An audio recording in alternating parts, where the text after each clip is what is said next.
अगर अगले 10 दिनों में हालात नहीं सुधरे तो देश में दूध की सप्लाई तक प्रभावित हो सकती है।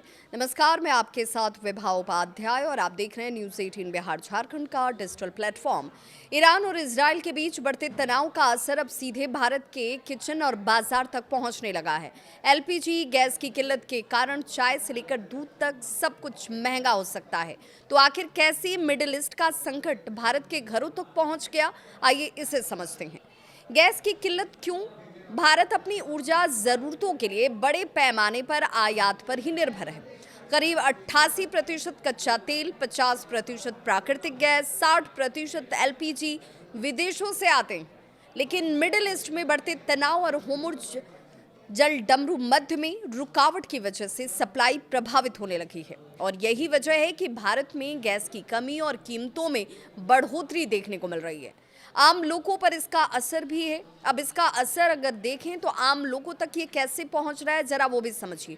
कई शहरों में एलपीजी सिलेंडर महंगे हो गए हैं। लोगों को लंबी लाइनों में खड़ा होकर अपने लिए एलपीजी के लिए जद्दोजहद करनी पड़ रही है। चाय बेचने वालों ने चाय 10 रुपए से बढ़ाकर 15 रुपए तक कर दिए हैं। यानी मिडिल ईस्ट का संकट अब सीधे भारत की जेब पर असर डाल रहा है। डेयरी इंडस्ट्री पर इसका खतरा किस रूप में है, ये भी समझना बेहद जरूरी है।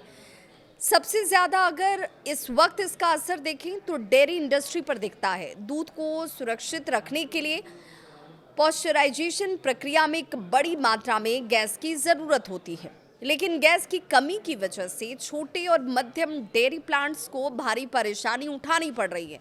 दूध पैकेजिंग संकट भी है। समस्या सिर्फ गैस तक सीमित होती तो एक बात होती, लेकिन इससे जुड़े हुए कई समस्याएं इस वक्त सामने आ रहे हैं। दूध के प्लास्टिक पैकेट्स और कार्टन बनाने वाली जो कंपनियां हैं वो भी एलपीजी पर ही निर्भर हैं। अगर गैस की सप्लाई जल्दी सामान्य नहीं हुई तो दूध की पैकेजिंग और सप्लाई भी रुक सकती है। डेयरी मालिकों की चेतावनी इस बीच इस परेशानी को और ज्यादा बढ़ा देती है, जहां पर डेयरी उद्योग से जुड़े हुए लोगों का ये कहना है कि अगर 10 दिनों में सप्लाई सामान्य नहीं हुई तो देश में दूध की उपलब्धता कम हो सकती है और कीमतें बढ़ सकती हैं। सरकार के सामने क्या चुनौती है?